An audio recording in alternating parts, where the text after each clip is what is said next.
Hello everyone, आप सभी का फिर से एक बार क्रिएटिव माइंड ग्लोबल स्कूल में मैं विजेता चौरसिया स्वागत करती हूँ।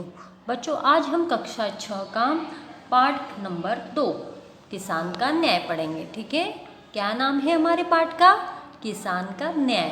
ठीक है, किसान मतलब कौन होता है, पता है आपको? कौन बताएगा? किसान जो खेतों में काम करते हैं, ठीक है ना। और न्याय, न्याय मतलब क्या होता है? न्याय करना मतलब किसी चीज़ का इंसाफ करना, है ना। ठीक है, अब किसान ने क्या इंसाफ किया है हम देखते हैं इस पाठ में। पाठ की ओर चलते हैं। आपका सबसे अच्छा मित्र या सहेली कौन है? आपको मुझे ये लाइव क्लास में बताना है। ठीक है, उसका नाम भी बताना है और उसका जो अच्छा गुण जो आपको सबसे अच्छा लगता है वो भी बताना है। ठीक है, पाठ शुरू करने से पहले एक बार हम कठिन शब्द देख लेते हैं, जिससे हमें पाठ को समझने में क्या होगी, आसानी होगी। सबसे पहला कठिन शब्द है न्याय। न्याय मतलब क्या होता है? जैसे मैंने कहा, इंसाफ या फैसला। फरियाद करना मतलब किसी से विनती करना, बात करना। ठीक है। धूर्त, धूर्त मतलब होता है जो चालाक होता है, तेज होता है। अशरफिया मतलब होते हैं सोने के सिक्के, उसे क्या कहा जाता है? अशरफिया भी कहा जाता है। निश्चित, निश्चित मतलब जिसके कोई मतलब बिना चिंता के, कोई चिंता ही नहीं, वो होता है निश्चित। आग बबूला होना, बहुत गुस्सा होना, बहुत तेज वाला गुस्सा आना। धैर्य मतलब होता है हिम्मत। आस मतलब होता है उम्मीद। गुहार, रक्षा के लिए पुकारना किसी को, वो होता है गुहार लगाना। ठीक है। चौपाल मतलब क्या होता है? पंचायत स्थल, जहाँ पंचायत भरती है, पंच आते हैं, या दालान। ठीक है। कार्यवाही, कार्यवाही करना मतलब क्या होता है? सभा आदि में जो हुआ काम, कार्यवाही करना किसी चीज़ की। क्षमा मतलब होता है माफ़ी। अविलंब, अविलंब मतलब होता है बिना देर किए, किसी देर नहीं करना मतलब होता है अविलंब। आश्वासन मतलब होता है दिलासा देना या तसल्ली देना। तो शुरू करते हैं हम हमारा पाठ, जिसका नाम क्या है? किसान का न्याय। पठन, आओ पढ़े। चलो पाठ की ओर चलते हैं हम। राजा विक्रमादित्य अपने न्याय के लिए प्रसिद्ध थे। जो एक राजा थे हमारे पाठ में, राजा विक्रमादित्य है, जो अपने न्याय के लिए, उनका फैसला हमेशा क्या होता था? बिल्कुल इंसाफ कर देते हर एक व्यक्ति के साथ, वो उसके लिए बहुत प्रसिद्ध थे। उनके राज्य में प्रजा सुखी और प्रसन्न थी। उनके राज्य की जो प्रजा थी, है ना, वो राजा थे और उनकी जो प्रजा थी वो बहुत सुखी थी और प्रसन्न भी थी। क्यों? क्योंकि उनके राजा हमेशा सबके लिए इंसाफ करते थे। वे सभी ज़रूरतमंदों की मदद करते थे। वे सभी की फरियाद सुनते और यथोचित न्याय करते थे। वो क्या करते थे? जिसको ज़रूरत है उसकी हमेशा मदद करते थे। सभी की फरियाद सुनते थे, सबकी बात सुनते थे, सबकी विनती का मान रखते थे। और क्या करते थे? वो यथोचित, जो सही है वही न्याय करते थे।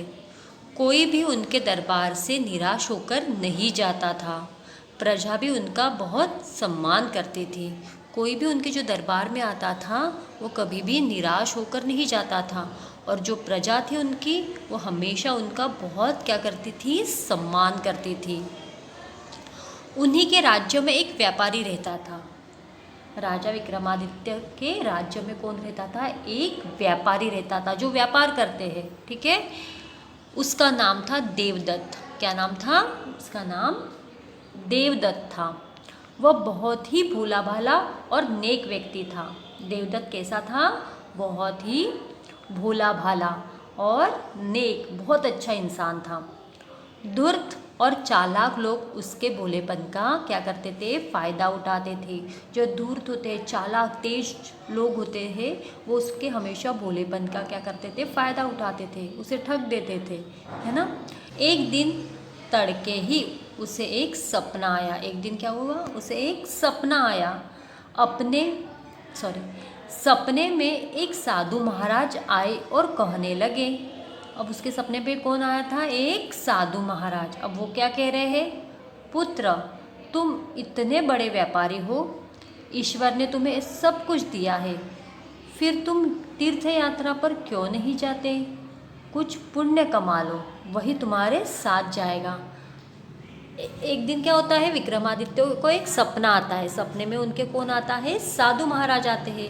साधु महाराज क्या कहते हैं कि तुम बहुत बड़े व्यापारी हो, तुम्हारे पास बहुत कुछ है, तुम्हें भगवान ने सब कुछ दिया है, तो तुम क्यों नहीं करते? तीर्थ यात्रा क्यों नहीं करते हो? तुम तीर्थ यात्रा पे जाओ, वहाँ पुण्य कमा लो, तुम्हारे साथ वही जाएगा। ये धन दौलत जाएगी क्या? नहीं। देवदत्त तीर्थ यात्रा की तैयारी में लग गया। देवदत्त ने क्या किया? वो सपने पर भरोसा कर लिया, है ना, और वो तीर्थ यात्रा जाने की तैयारी करने लगा। उसने अपना सारा सामान बेच दिया। उसने क्या किया? अपना सारा सामान जो था उसे बेच दिया। उसके पास बहुत सारा धन इकट्ठा हो गया। अब सामान बेचने के बाद उसे बहुत सारा पैसा मिला, बहुत सारा धन मिला।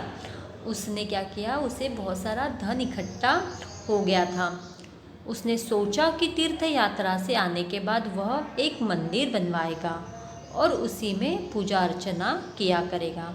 अब उसने क्या सोचा? मैं पहले तीर्थ यात्रा चला जाता हूँ, फिर मैं जब वापस आऊँगा तो इन्हीं धन से, इसी पैसे से एक क्या करूँगा? मंदिर बनवाऊँगा और उसी में रोज़ क्या करूँगा? पूजा अर्चना करूँगा। उसने तीर्थ यात्रा के लिए आवश्यक राशि गिनकर निकाल दी। उसने जितने पैसे लगेंगे तीर्थ यात्रा के लिए, उतनी आवश्यक राशि, उतना पैसा उसने गिनकर साइड में निकाल लिया। उसके पास 1000 अशर्फियाँ बच गई। अब तीर्थ यात्रा पे जो जितना लगेगा वो निकालने के बाद उसके पास कितने? उसके पास 1000 अशर्फियाँ, मतलब सोने के सिक्के, है ना, बच गए। उसने शेष सारी अशर्फियाँ एक मटके में रख दी। उसने क्या किया? वो सारी जो अशर्फियाँ थी, जो सोने के सिक्के थे, उसे एक मटके में रख दिए और ऊपर से आम के पत्ते रखकर उसका मुंह बंद कर दिया। और ऊपर से क्या करा? उसने आम के पत्ते लगा दिए और उसका मुंह बंद कर दिया। उसके घर के निकट ही उसका एक मित्र रहता था। उसके घर के निकट मतलब पास में ही उसका एक मित्र रहता था। उसका नाम था सोमदत्त। उसका नाम क्या था? सोमदत्त। वह अपना घड़ा लेकर उसके घर गया और बोला, मित्र सोमदत्त, मैं तीर्थ यात्रा पर जा रहा हूँ। अब उसने सोचा, अब मैं इस घड़े का क्या करूँगा? उसने सोचा कि मैं इसे अपने मित्र के पास रख देता हूँ। तो वो अपने मित्र, जिसका नाम क्या था? सोमदत्त, उसके घर चला गया और उसने क्या किया? उस घड़े को उसको देकर बोला कि मैं कहाँ जा रहा हूँ? तीर्थ यात्रा पर जा रहा हूँ, मुझे वापस आने में लगभग 1 वर्ष लग जाएगा। क्या तुम यह घड़ा मेरी अमानत समझकर अपने पास रख लोगे? तुम्हारा बड़ा उपकार होगा।